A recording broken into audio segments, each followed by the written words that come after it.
અરવલ્લીમાં રૂપાલાનો વિરોધ યથાવત।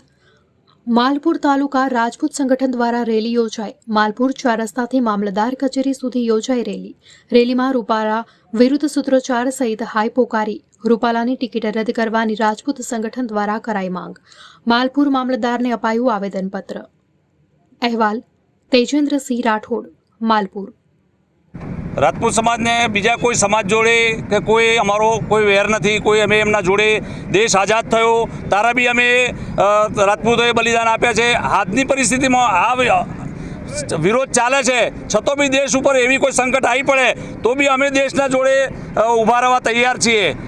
અમારી એક જ માંગણી છે કે રૂપાલા સાહેબની ટિકિટ રદ થાય, બરાબર।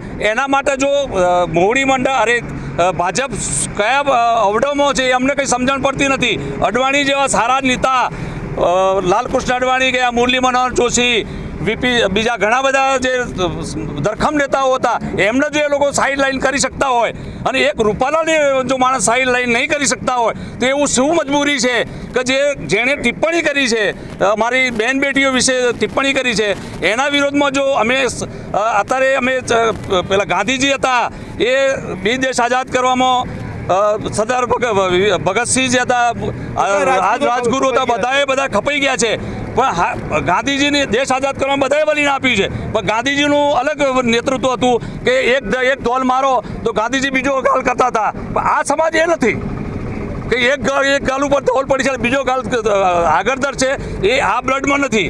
અમારા ઘરની અંદર નાના બાળકો બી જ્યારે રડતા હોય છે એમની પાસેથી કોઈ વસ્તુ ખેંચી લેવામાં આવે છે।